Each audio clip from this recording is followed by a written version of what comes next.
хотіли почати з визнання того, що земля, з якої транслюється ця подія, Торонто, є традиційною територією багатьох націй, включаючи Місісаги з Кредиту, Анешинабеги, Чепева, Гауденушоні та народи Вендат, і тепер є домом багатьох різноманітних корінних народів. Ми також визнаємо, що Торонто підпадає під дією договору 13 з Місісагами з Кредиту. Заохочемо вас дізнати більше про землю, на якій ви знаходитеся. Indigenous peoples have always acknowledged the land at the start of their gatherings, ceremonies, and events. It is important for us to start this event with a land acknowledgement because it gives times for reflection and demonstrates respect for Indigenous treaties, lands, and people. We are all accountable for honoring and respecting this history of our land. We are also grateful for the friendship and support that the Ukrainian Canadian settlers received from the Indigenous people when they first arrived. They continue to help Ukrainians today by contributing financially to help Ukraine in its current battle against invaders, and also by raising awareness about the importance of respecting a shared past, specifically by wearing kokum scarves, a symbol of humanity and resilience. We are dedicating this event to the Ukrainian people who are fighting bravely for their freedom and for democracy. Welcome, everyone. Vitayu vas. My name is Anastasia Buchinsky, and it is an honor to welcome you to SVI's Ukrainian folk songs in the Carpathians and on the Canadian Prairies, Українські, народні, пісні в Карпатах та канадських преріях. Singing is ingrained in Ukrainian culture and still plays a meaningful role in Ukrainian society to this day. Ukrainians as a people have a special relationship with singing. We turn to it in times of happiness, but also in times of great pain and suffering.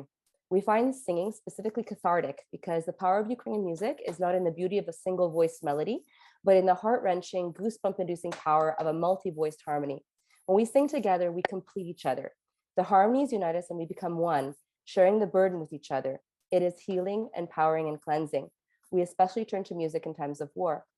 The diaspora specifically uses singing as a way to convey pride in our unique heritage and to transfer knowledge from one generation to the next. Today, more than ever, may Ukrainian songs be heard loudly to help Ukrainians soar above the horrors of war and destruction. And as you may know, Ukraine has yet again won Eurovision with traditional Ukrainian motifs in their music. So, Slava Ukraini. A little bit technical guidance for today. Ця подія буде проводитися переважно англійською мовою, but there are a couple of technical guidelines that I'd like to bring you to your attention before we get started. Because we have Olga speaking most of the time, we'd like to keep your microphones muted, but you're welcome to keep your video on if you like. But the muting of the microphones will allow our presenter to speak more clearly and will be heard by everybody a little bit easier. There'll be an opportunity to engage with Olga at the end via the chat, and also you can type in your Zoom name into the chat so that we can call upon you to ask your question in person, which Olga does prefer. If you want to see the chat feature, is at the bottom of your screen. My window is my window is open, so they have a little bit of wind coming in. The chat feature is at the bottom of your screen. If you hover your mouse along the bottom of the screen, you should see the chat icon appear, and it is second from your left. And the chat box will be monitored, and I will try to incorporate as many questions as we possibly can.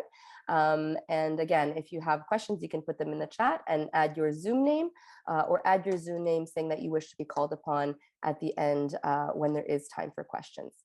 Now, allow me to introduce a little bit more about St. Volodymyr Institute, or SVI. SVI is a multifaceted community organization in downtown Toronto, Canada, housing a 46-room student residence and providing a home to 13 organizations, including the Ukrainian Museum of Canada, Ontario branch, and the Seuss Foundation of Canada, which is its founding organization.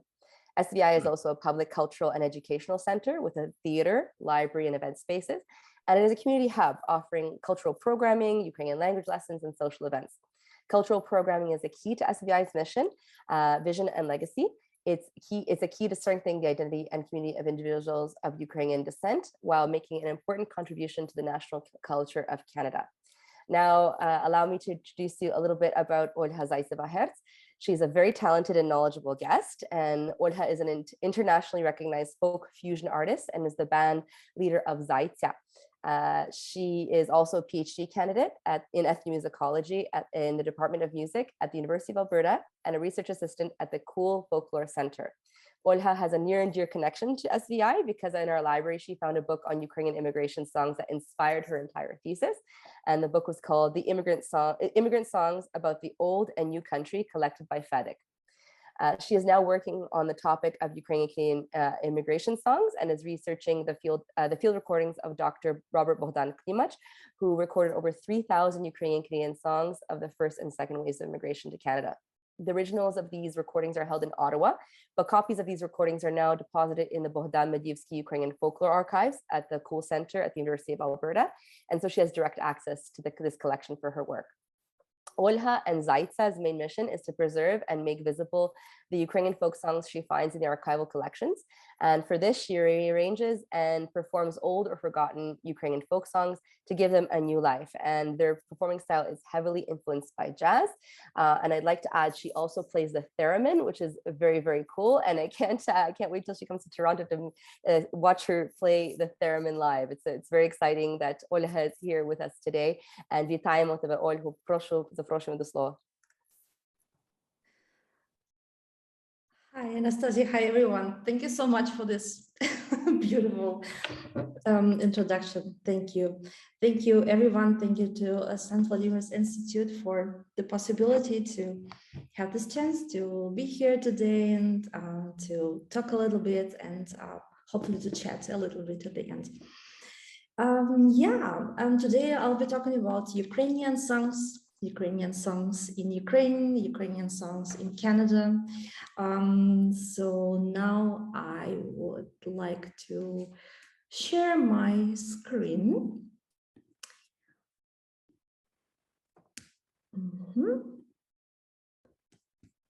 So you can see my slides.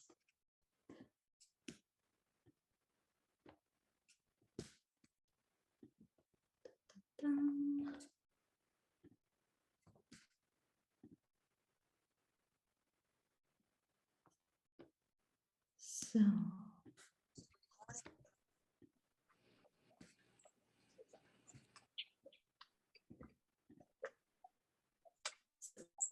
does it work? Good. So, thank you also for this beautiful picture, which I didn't do. This is the introduction picture produced in St. Vladimir's Institute. And I somehow, when I saw this, it inspired me so much because there's so much in it. There are two different landscapes which are uniting factually two continents together. So much geographical distance in between, but at the same time, this is also united in Ukrainian song, which is also has been traveling and is traveling again nowadays from continent to continent on a different, a little bit different means and different ways, but still, so this is kind of this unification that we can see here, which is, it's expressing a lot as to me. And it also looks, the picture on the right side, the prairies look very much like Ukraine as well.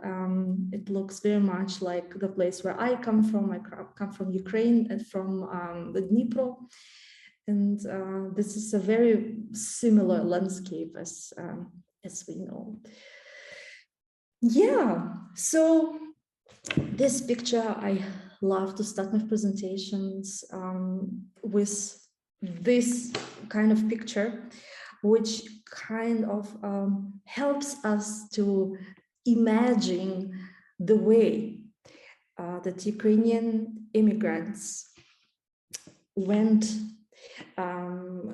starting their travel from Bukovina and Halichina in 1890s and so far going to Ukraine. This is pretty much modern picture. As you can see, Ukrainians were traveling factually from Austria-Hungarian Empire, and the picture we see here is at the borders of modern Ukraine. But if we just start to imagine how the world of the people who went from Galician and Bukovina looked like. So they were living in this fantastic, beautiful landscape that we have seen on the first slide on the left side in Carpathians. Beautiful mountains, forests, and beautiful mountains and forests, and like there is no sea, as we know. The water has different dimensions there, and then suddenly people need to cross the ocean, not even a big river, not a sea, but the ocean. So this picture of big water is very, very prominent. As we know, Ukrainian folk songs, Ukrainian vernacular culture, as well as other not only Ukrainian, but other vernacular cultures of other nations, they have this feature to absorb the elements, absorb the life around and convert it into the pieces of culture. Ukrainian folk songs are very famous for this, especially famous for this. If we look back into the lyrics of the songs, we will see so many things that were happening in Ukrainian history for centuries. And this is another reason why I'm so much in love with Ukrainian folk songs. This is actually pretty cool, even in terms of learning history sometimes. And this is also the reason why, as we see nowadays, many people are so much afraid of culture, because they understand that this is a very powerful tool. It has the ability to conserve, we can maybe even say, the elements of the life, of what is happening, of history. At the same time, we also know this is also possible. In the same way, it is possible also to manipulate this. But this rich culture and rich tradition in Ukrainian singing has been traveling from Ukraine, from Austria to Canada. So knowing this ability of Ukrainian songs to absorb the life, absorb the things that happen around, transform them into lyrics, and travel around the community, this is clear that those songs also absorbed and included so many elements about this immigration, about this actual travel from continent to continent. Just the fact of like crossing the ocean, as I already said, this is a huge element which is very present in the vernacular culture, but for sure not the last one. There were so many factors which were very, very prominent, and the whole situation, the volume of the dramatismus of this context is for sure a lot. It's a very important factor. So, Ukrainian folk songs. In my research, I'm actually focusing, well, at least I am trying to focus on the first and the second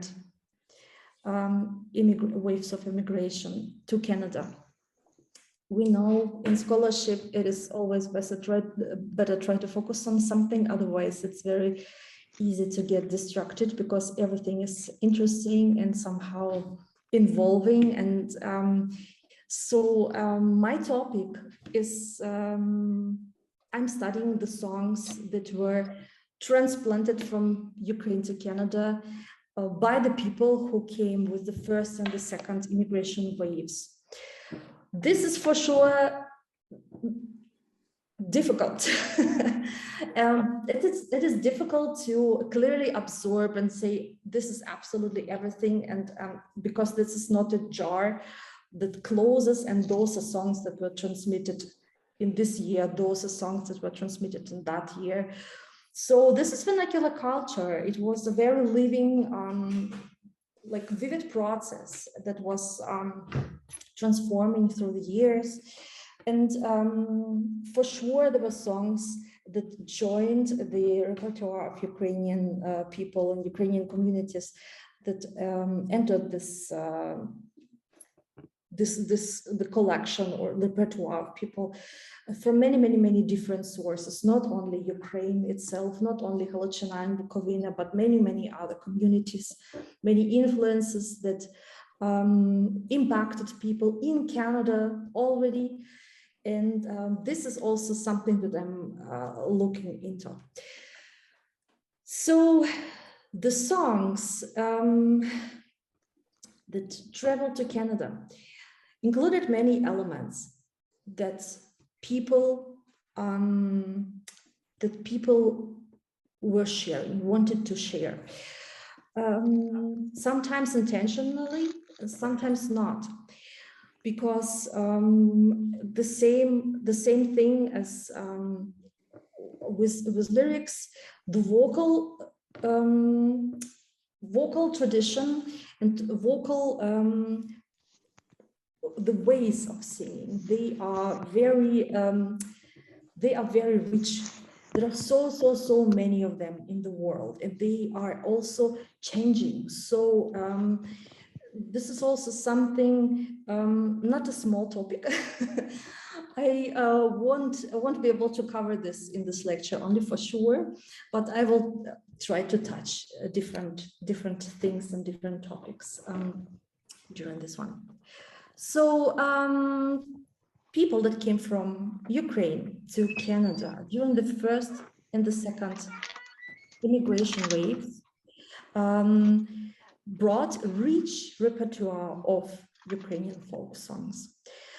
As we know, those were not the last immigration waves, and people for sure brought songs in the later years. The songs stayed in Canada. They were also traveling back to Ukraine with people who went back. They were also bubbling and living and transforming and changing and growing into something new and sticking to the old forms. So some elements remained, some elements became new, so growing process. In the slides, you can see, this is actually a picture of the book that Anastasia mentioned at the beginning of presentation. This is actually just one of the books that were popular in Ukrainian Canadian communities in Canada, but also in Ukraine. So this one you can see on the left side was printed in 1927. This is not the first variation of this book. So this is the second issue already. It was so popular. So many people loved this. They were reading the lyrics of the songs printed in this book. They were sharing them with each other. So Fedik actually collected the songs, the lyrics that he had from different sources, and printed this. So the interesting thing is that, especially at the beginning, the songs were a very important medium to inform, for example. So people created songs, created lyrics to share the context of Canadian reality, to share them, these details, with the members of the family in Ukraine itself, in Halachina, in Bukovina. People didn't have phones, people didn't have WhatsApp in their phones, they couldn't do Skype, as we know, to just quickly update the family member how the situation is. So they were writing letters. And the very cool thing is that they were not just writing letters, but they were, in many cases, creating songs. They were creating lyrics. So when the song was composed, brought into paper, this usually looked like this, for example.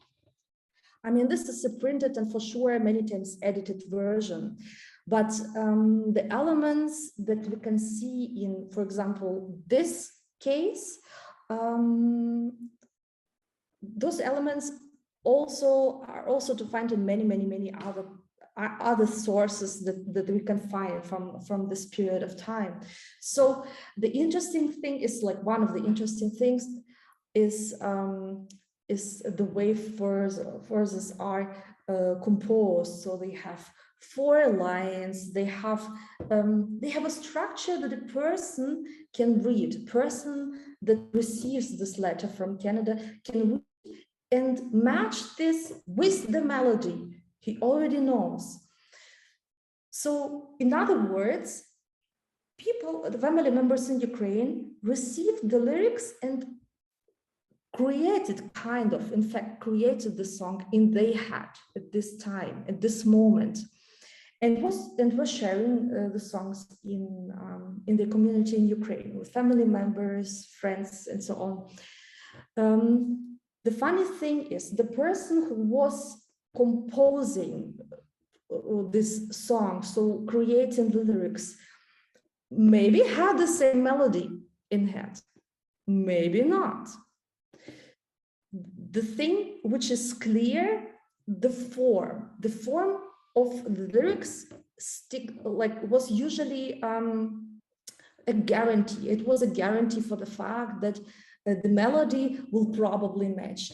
And there were several melodies that were frequently used for the songs. So when I'm listening to the field recordings, the oldest field recordings of Ukrainian Canadian songs and Ukrainian Canadian immigration songs, we can find many of them have such kind of structure and same melodies, different lyrics, different contents, similar contents, but different contents. I mean, similar in terms of they speak about immigration, but the melodies are different and sometimes they repeat.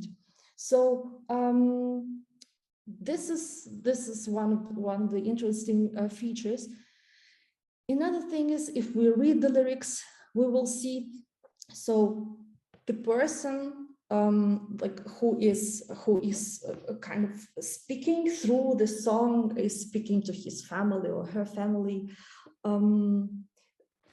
and what we understand is that he is or she is leaving and is not especially happy about this fact, but the situation is like this. But so many details that we can see here is something I mentioned at the beginning, that there are so many historical elements that are interesting also for people who study history, for example, right? So you can see on the right side, "Приїхав я до Antwerpen," right? So this is a port city in Holland, Netherlands. So, and then he's speaking about Nedila, even the day of the week.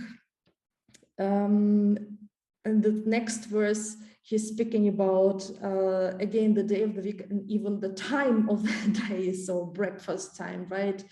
9 годині. So exactly all details about how they were landing the ship, how they were traveling.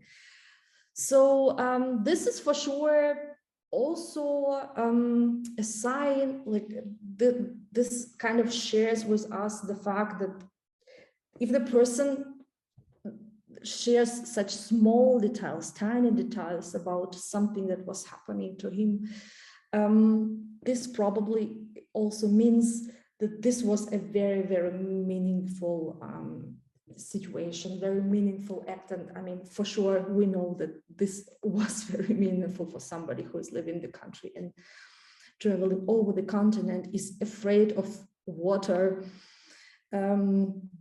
yeah, and we know that not everybody survived this travel, and people who survived the travel came to Canada. Not everybody survived the beginning time in Canada, this difficult winters, this hard, especially beginnings. And this is also something that we very much can see in the songs, if we study the lyrics, that the beginning times are reflected as one of the hardest times at all.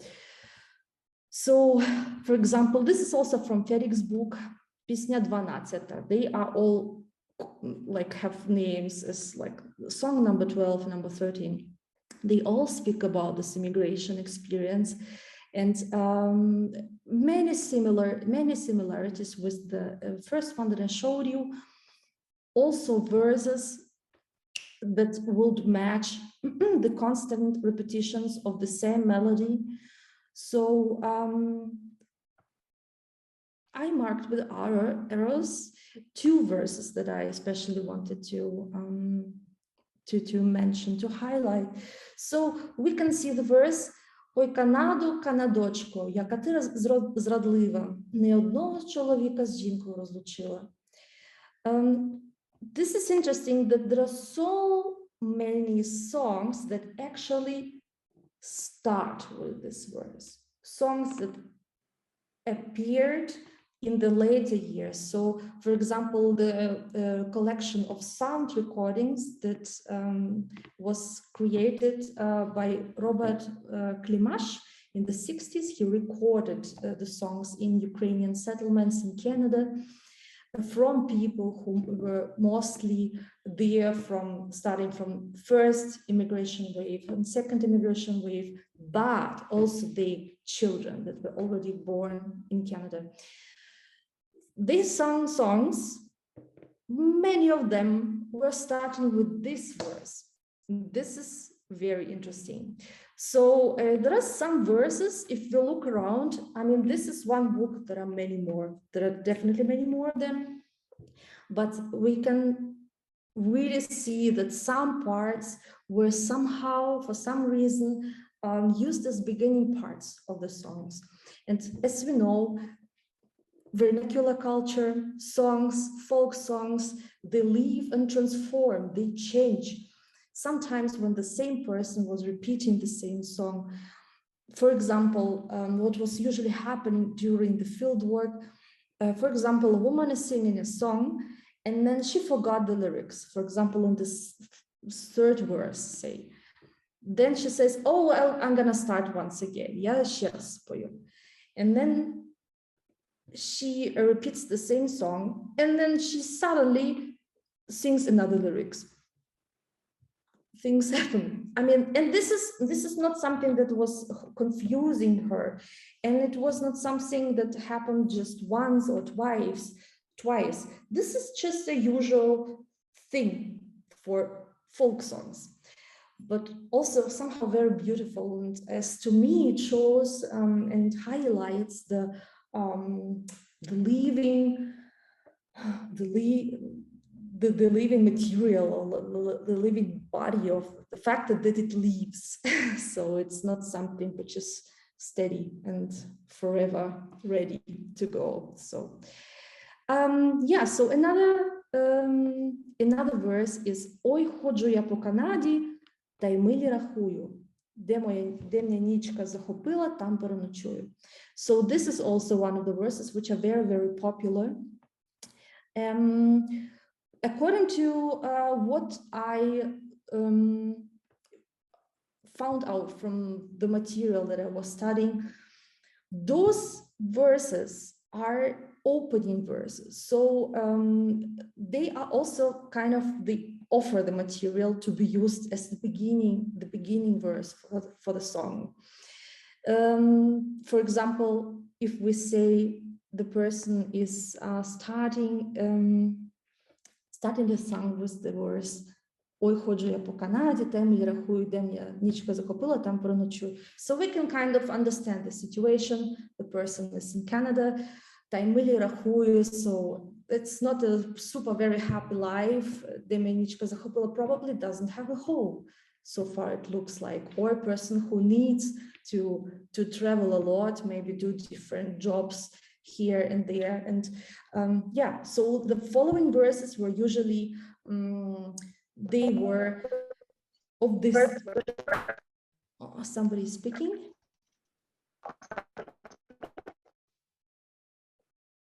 Okay, I think the microphone is on, but it wasn't a question. I think somebody, Lauma Sene had a question, but we're having some problems with her mic. So I'll suggest that she returns after your presentation. Oh, yeah. Try again. Okay. Thank you.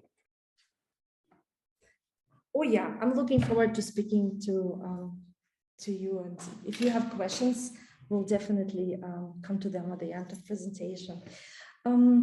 Yeah, so the following verses, they were kind of showing us, oh yeah, it was a difficult life, and speaking about more details and more details.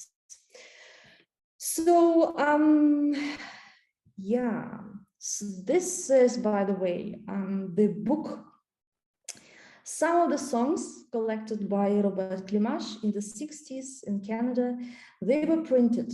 So the melodies from this collection, they were transcribed in the scores, something that was missing in the letters of Ukrainian immigrants, because, well, first of all, because they didn't need this, I guess. They knew, oh, we can match the lyrics with the melody that is existing already, and we all know. Another reason is that people could not write. They many were not aware, or they didn't learn this the music notation. So, but here, this book, it was the first one to publish the sound recordings collected by Klimash in the form of scores and lyrics as well. This is a very nice book. I really love this one. I will show you a couple of examples from here. So here you go. Ой, Канадо, Канадочко, ти нерідна мати, не дай же нам, бідним людям, в тобі загибати. So, Ой, Канадо, Канадочко, this famous beginning. And there are so many songs with this starting words, Ой, Канадо, Канадочко. So the fourth, if you have a look at the fourth verse, Ой, Канадо, Канадочко, яка ти зрадлива, не одного господаря з майном розлучила. So there are many variations with like things that Canada was dividing people, like from whom. For example, there is version Канадо, Канадочко, яка ти зрадлива, не одного чоловіка з жінкою розлучила. So this is one of these beginning verses, right, that we know. So yeah, it was, as you can see, it was recorded by Klimash in 65 in Libreville from Mrs. Sematyuk. Yeah, and now we come to something that makes my heart beating twice as quickly. Ukrainian folk songs, Ukrainian Canadian folk songs that integrate words in English. So when you look at the lyrics on the left side, you can also read them in English on the right side. Well, the lyrics on the left side also have some English words, and you can see transcript. Yeah, so this is something that was not happening before people from Ukraine moved to Canada. So before they did, Ukrainian folk songs for sure had elements of different languages. It was German language because they were living in Austria, right? It was a part of Austria. There were also words from Polish language for sure, some words from Russian language, but English language entered later. So Klimash collected so many songs that included different elements of different languages. French, for example, also Polish, also Yiddish, although it is possible that Yiddish entered the lyrics of the songs in Ukraine already. And there is also, by the way, some crossings in this in the tradition of Ukrainian music and klezmer music. Some scales are very similar. It also, one of the reasons is for sure that klezmer musicians were often playing at the weddings, in Ukrainian weddings. So elements of different scales, they were also very, they were adopted by each other. So sometimes the whole melodies also, so this was happening also with the lyrics. So I will play the recording that was actually created in the 60s by Klimaj, so recorded by Klimaj. So this is Pani Toni Obok singing the song. The next item is item number D.3. That's D.3, sung by Mrs. Toni Obuch, recorded in Yorkton, Saskatchewan in the summer of 1964. Ти по полурумах бумуєш, граєш карти злодій бом. Брешеш, жінко, граю гребси, чо ж ти хочеш, вот you want. Брешеш, жінко, граю гребси, чо ж ти хочеш, what you want. Ти наїшся і нап'єшся, і споцируєш, як той бек. А я, бідна, в однім дресі, та й не маю черевик. А я, бідна, в однім дресі, і не маю черевик.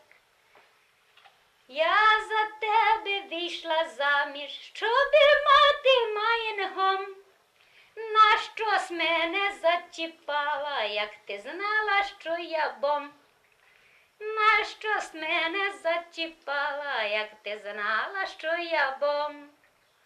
Чоловіче, спам'ятайся, бо повішуся колись. Лучше газом задушися, та й від мене відчепись. Лучше газом задушися, та й від мене відчепись. Я кліную чужі гаузи і даю тобі гудборд. Як ти, жінко, не лайкуєш, то бери мене на корт. Як ти, жінко, не лайкуєш, то бери мене на корт.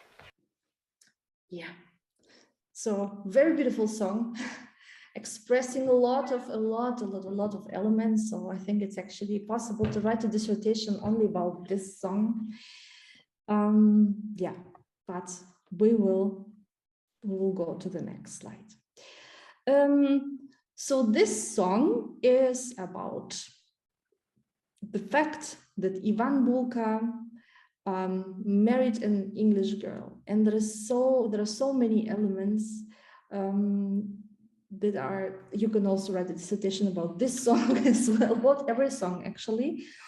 And so there are different elements of different languages. So English language is included in this song, Ukrainian language is here. It's about preparing grechaniki that she cannot prepare, but during the song, during the process, she finds a way how to do this. But this is a very very beautiful how it is described. Okay, let's go and look on a different song. So it was the same in English, and the picture of wedding. I wasn't sure that it is the actual Ivan Bulka wedding, but one of the weddings in the 60s, I would say. So this song starts with one of those verses that are so popular. Winnipegu dorożeńka. Winnipegu dorożeńka, довбенька ми вбита. Та й мав же я сі великодні, перші смутні свята. So, Winnipeg Дороженька is the opening that you will meet often in many different songs. Somehow, especially in combination with Winnipeg, this is really, really often that you will see it. Sometimes there are also different cities, but Winnipeg is somehow, is famous for Dorożenki in Ukrainian songs. So this song, there is a recording that I'd like to play for you now. It reflects actually the relationship between two generations, father and a son. So father is a Ukrainian farmer, the guy who traveled from Ukraine to Canada, and from the way how they speak to each other, what the son is saying. So the son is probably Canadian born, or at least he spent the biggest part of his conscious life in Canada. So he's very much considers him pretty modern and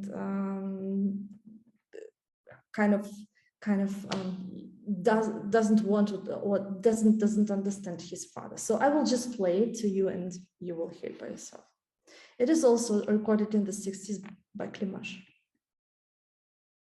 А вам, тату, журитися, сіяти ворати, мені, тату, журитися, копто форда мати.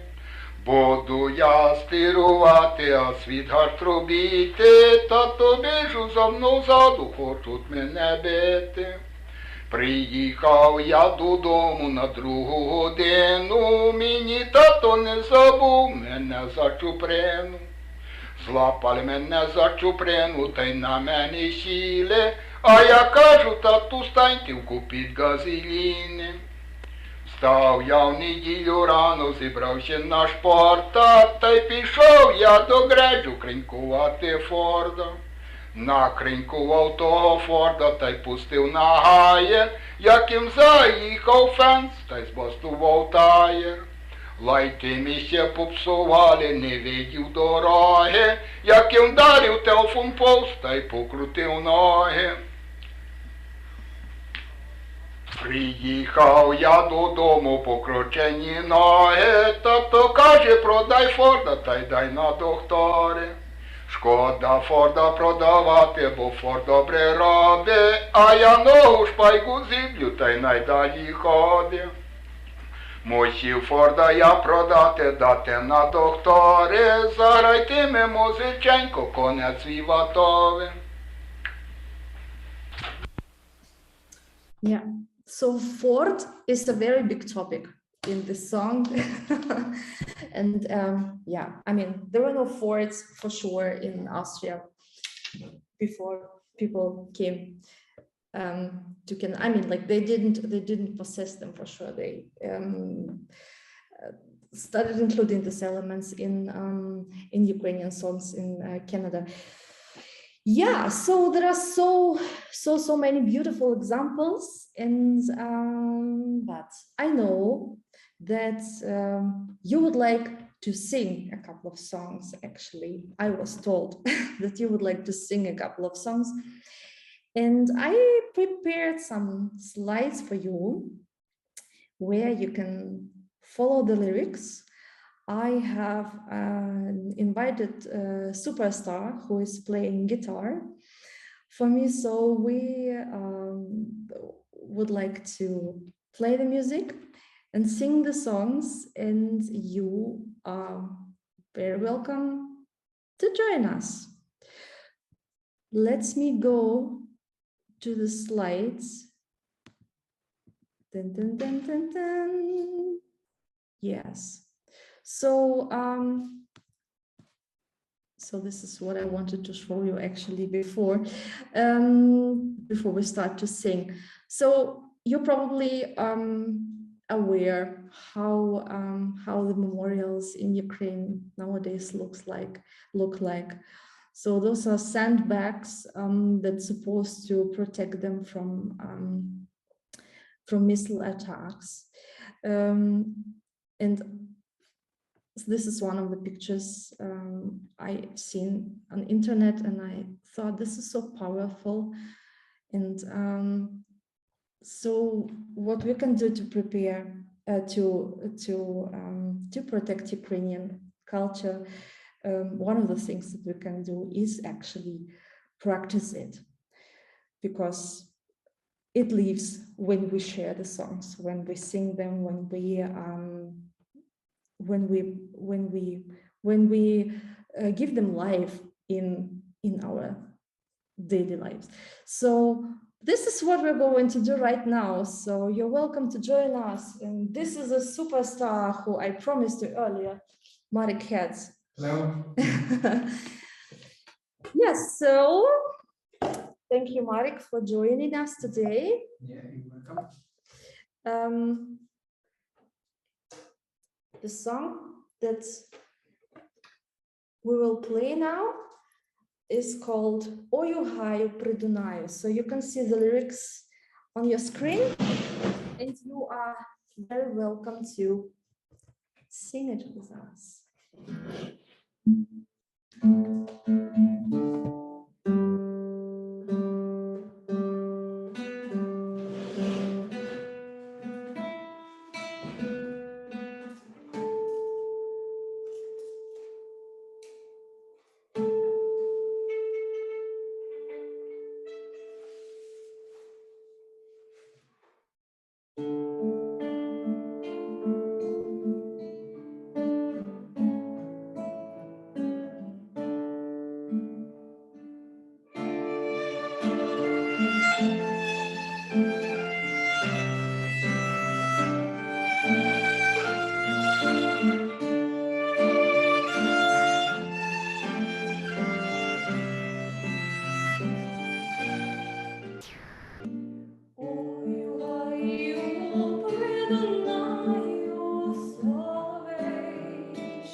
Bravo.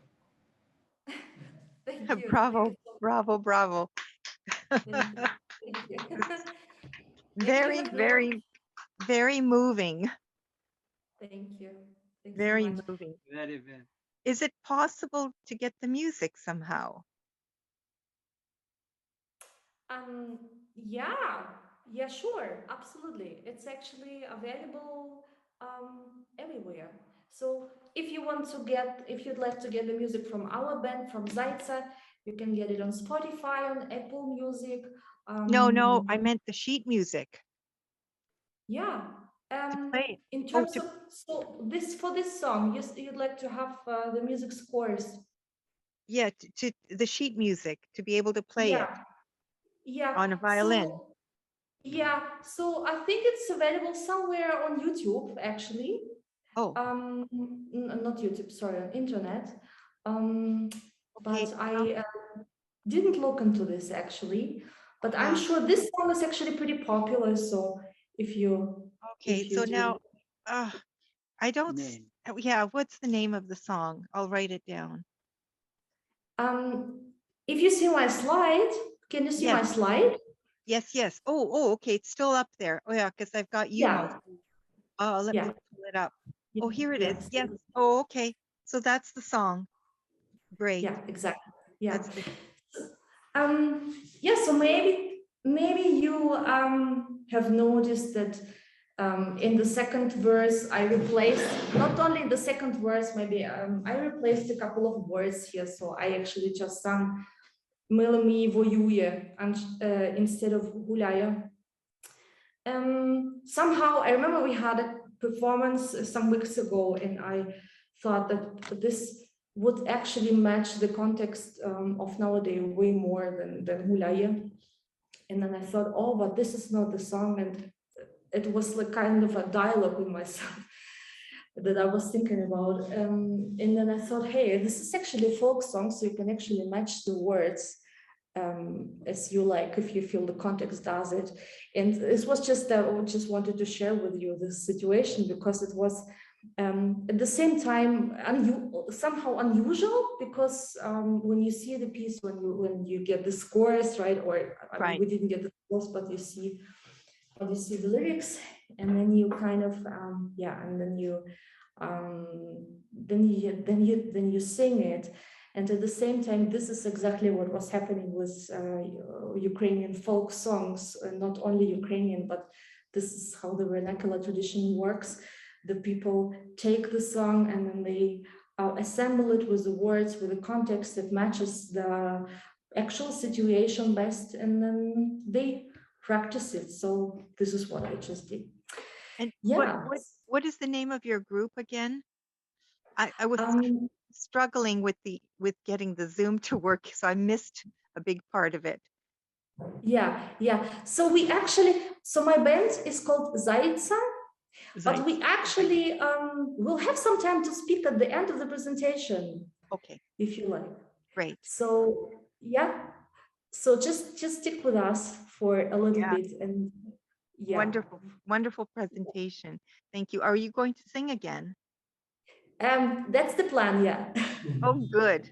Excellent plan. Okay, thank you. Thank you. Yes, so we have the song, which is very popular, and the song has very interesting history also, because it is in the Soviet time it was very popular as Ukrainian song. At the same time, this song is not popular not only in Ukraine itself, but we have made experiences that people from Poland and other Eastern countries, they recognize this song, they recognize the melody and the lyrics as well. So somehow this song kind of unites different people. This is the experience we had in our concerts. So now we would like to play it for you. So you see the lyrics on the screen. You're welcome to join us.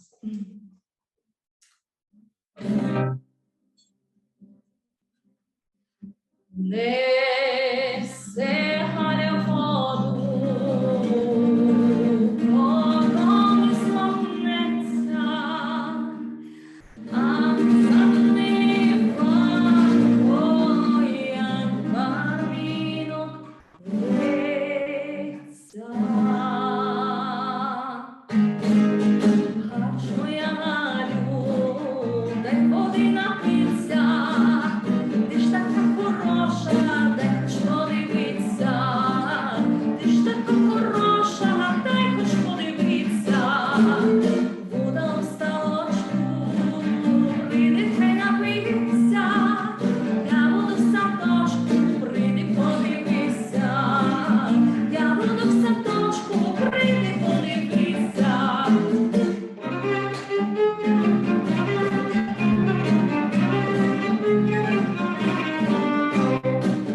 yeah, so that was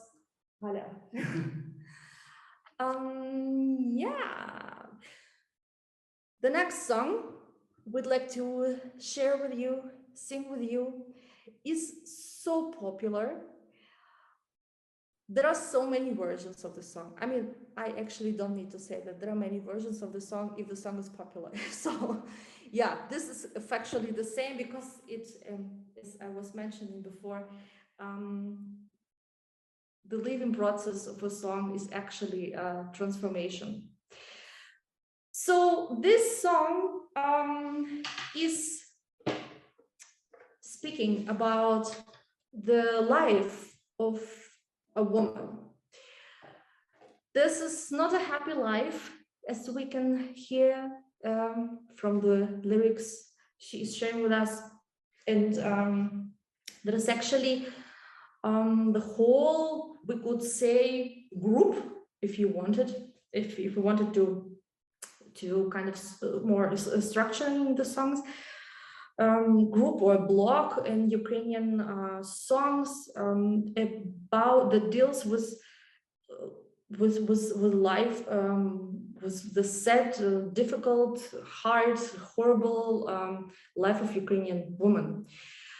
So the songs share details on the daily life, on the multiple chores they have to do, and not only, it's not only about the amount of hard work they needed to do every day, but also the difficult circumstances. So in this case, there is actually a husband who is a hard drinker, and she is taking care of the whole house and children. And yeah, so yeah, we let me check the tuning.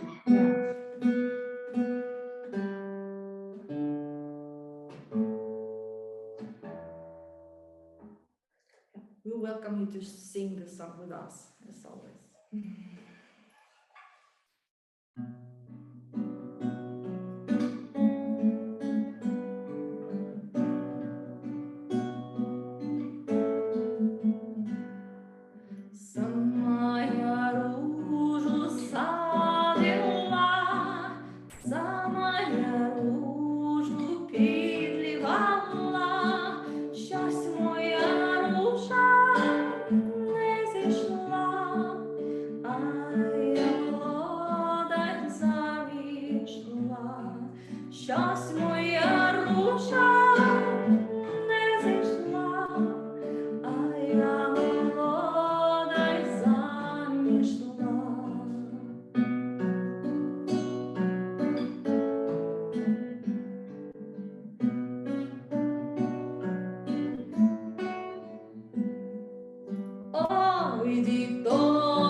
This was my cats. Thank you very much. Thank you very much, Marek. Thank you. Yeah. So thank you very much for joining us today, for giving me a possibility to share some songs and some small elements of my research. And I'm very open for questions. And one small thing I would like to mention before, it's actually not a small thing, but I would like to mention something before we go over to questions. So we probably all try to do what is possible for Ukraine those days. And I dedicated my whole everything to, well, I'm trying to associate every activity that I do with a possibility to help to Ukraine. So I'm currently located in Germany, and I work with different volunteer organizations. We collect medical aid, medical supplies, load them in cars, and I bring them factually to cars, and then it goes directly to Ukraine. So there are many, my slide is jumping around. There are many things that you can use right now, and many projects. So with the last concert that we played with ZAITSA, with the help of some sponsors, we were able to collect money actually for this baby that you can see right now on the screen. We bought the ambulance car, and it is already in Ukraine and is helping to save lives. So this is this one. Right now I'm collecting money for the second car, and invite you to, if you would like to participate, any donation helps, even the smallest one, or someone who would like to. Please feel free to share the contact, or any kind of, if there's something that you think can be useful, medical supplies, you can ship to me, and I will bring them directly to the car that will bring them to Ukraine. So please go ahead and contact me. This is also the email address that you can use, and please let me know if you would like to somehow participate in this. So thank you so much for joining me today. Thank you so much, Olga. Thank you very much for sharing your knowledge and all the research that you've been doing for the past little while in the immigrant folk song cycle, and in sharing all these lovely, sometimes funny, sometimes heartbreaking songs that we hear from the immigrant experience. And thank you so much. And we appreciate all the time that you spent with us today. And we have a couple of questions. One is from Loma, and one is from Chris. So I'll turn it over to Loma to please turn on your microphone and ask your question. I actually have several questions, if I may. First of all, so you said the first field recordings of Klimaches only in 1960, or were there any before that? So in the 60s, there was this big collection, the series of recordings that he conducted during his field work. But just him. Canada. So he was the first to do that. So this is the first collection of this dimension.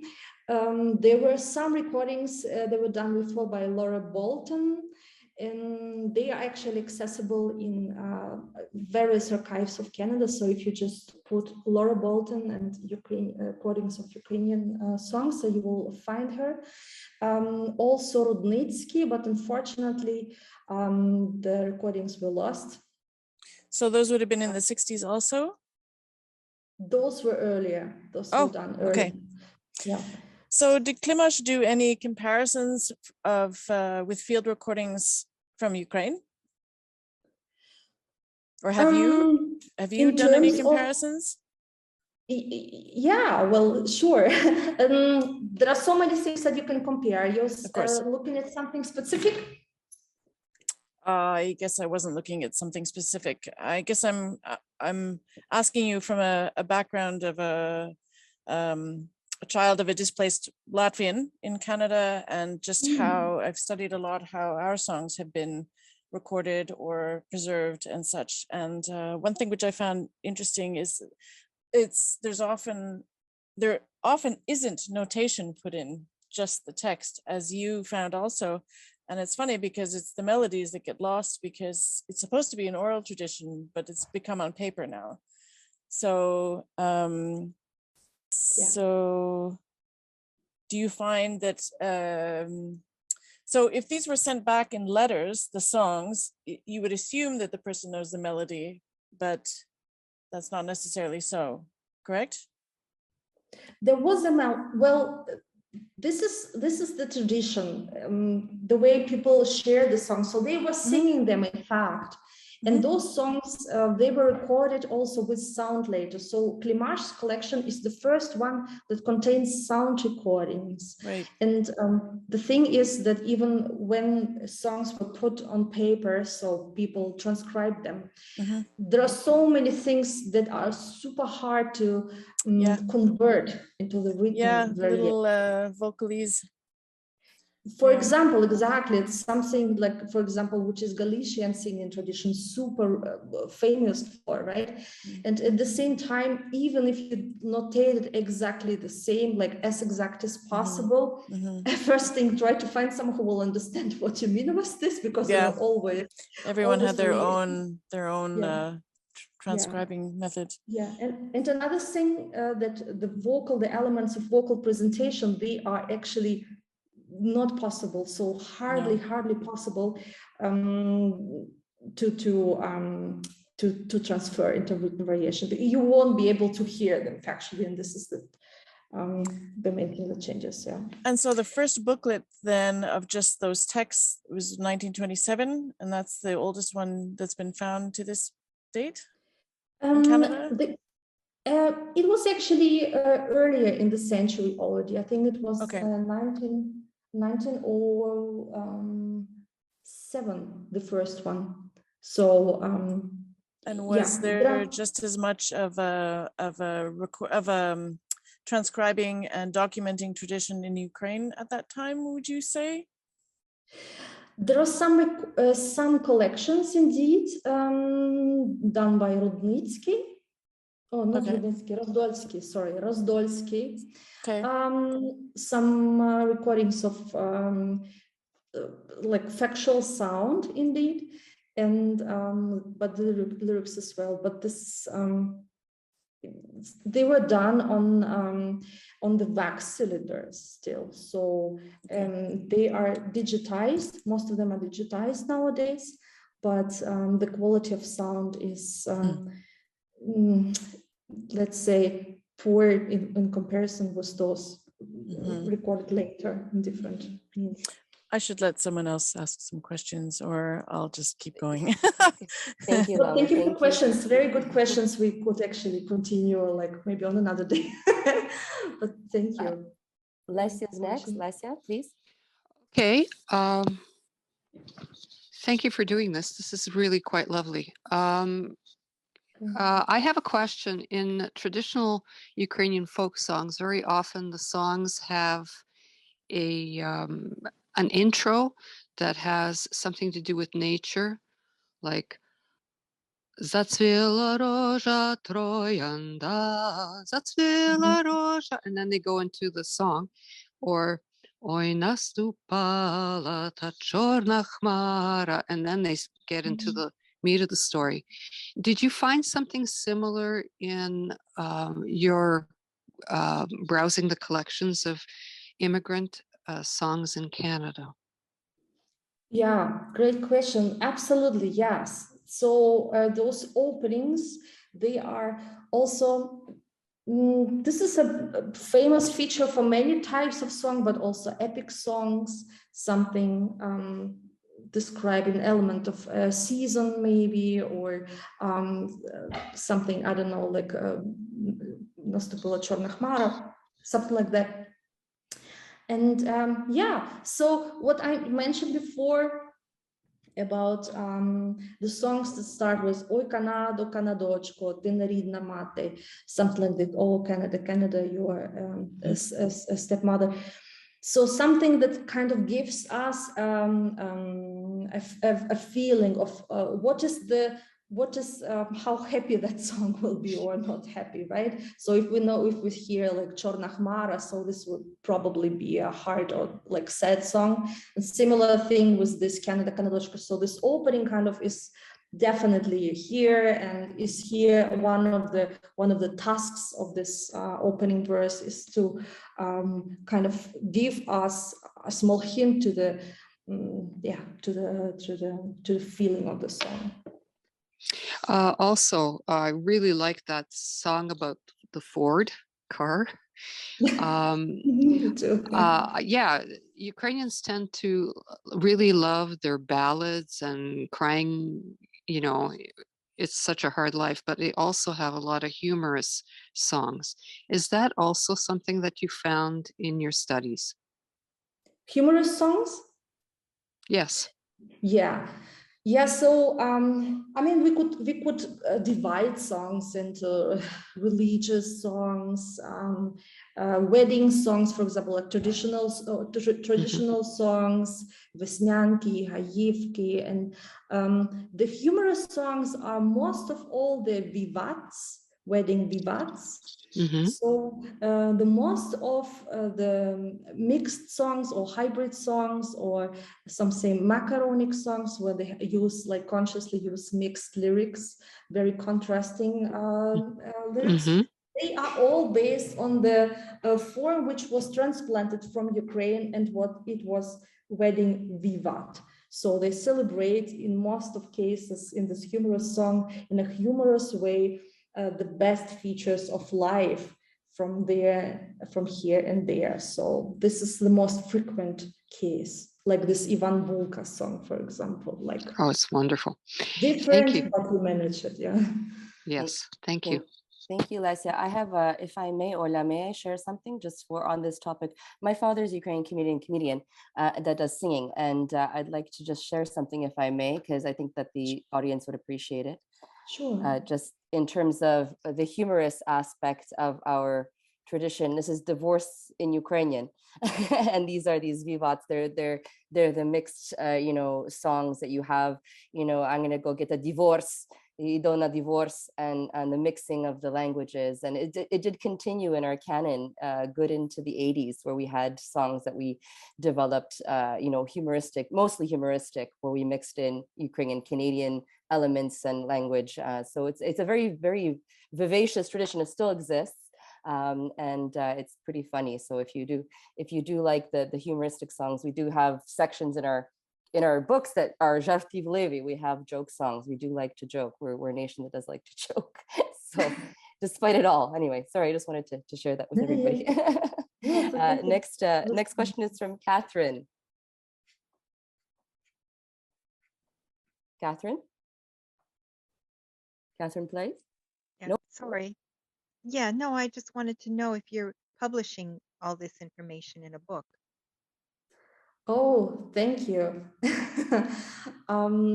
Yes, I'm actually working on my dissertation thesis right now. So this is very much the goal to publish it one day. But thank you so much for asking me. Yeah.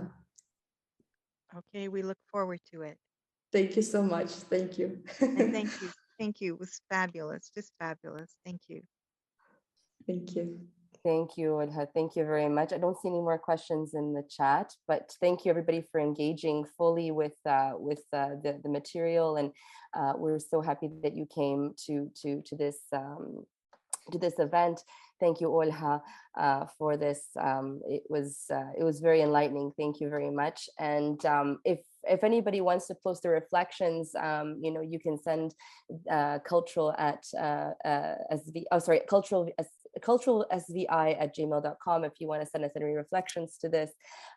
You can also follow SVI on Facebook and Instagram, and to see what we're up to, and to share and like things, Thank you, Tamara Ivanochko and to Karen, sorry, that kept us all on time and made all this technical experience possible. So without them, we wouldn't be able to do it. So thank you very, very much. And this will be recorded and available for ongoing viewing on the SVI YouTube channel. So if you want, you can please subscribe. And we want the program to be accessible far and wide. And we gratefully acknowledge the generous support of the Shevchenko Foundation, the Timarte Foundation, Community Development Fund, the SUS Foundation of Canada, the St. Volodymyr Foundation, and the Delta and Bingo Gaming for being able to make this accessible for everybody. And as Olga mentioned, we have dedicated this event to those who have been affected by the war in Ukraine. So if you can make a donation to help Ukraine and pass on the links to those families and friends that would maybe be able to help, Olga has a project on the go. And again, those details, I don't know if we can, do we have them up again? Sorry, I just want to make sure that, do you have the details up again, or how can we get the details to our viewers here? So this is one opportunity that we can help Ukrainians in need, that are needing serious of medical help, medical aid, and these cars will be able to transport all over Ukraine and help those in different places that cannot get to medical aid. So if you can, that would be very, very appreciated. And then our in-house organizations also are helping Ukraine, such as the Canada-Ukraine Foundation. Has partnered with the Canadian Congress in establishing the Ukrainian humanitarian appeal. And donations can be made to many credible organizations like the Friends of Ukraine Defense Forces Fund, Help Us Help. And a lot of more information can be found online at helpsaveukraine.com, and every dollar counts. So, even if it is, think it's not a lot, it does help. We're so happy that you could come today, and please stay connected through Facebook, Instagram, and our web pages. And we can't wait to see you at our upcoming events. We do have events at the Institute that are available for viewing right now continuously. For example, the Ukrainian Museum of Canada Ontario branch has a beautiful exhibit called Legends and Legacies of Borschtchev on right now. And if you have a chance, please come make a point of seeing it. The blouses are exquisite. And this Thursday, we have another event, this Thursday, May 19th from 7 to 8 p.m. Canadian Ukrainian artist Ala Dmiterko is going to be doing an online artist talk about her exhibition Vishivani Kaske, or Embroidered Stories, that is being featured at the Zluky Contemporary Art Gallery. So there are lots of things to do here at SVI, and we're very, very grateful that you came, and we hope to see you again. And thank you again, Olga, for joining us and making our Sunday cultural and exquisite and musical. Thank you so much, Olga. Thank you so much, everybody. Thank you so much, everyone. And thank you so much, Nastasia, for keeping track on chat. And thank you for your introductions. Thank you for St. Vladimir's Institute, to Karen and Tamara for the whole work organization. I was very happy to be with you today. Thank you. Дякую, Sim. Thank you very much. And have a very, very nice rest of your evening.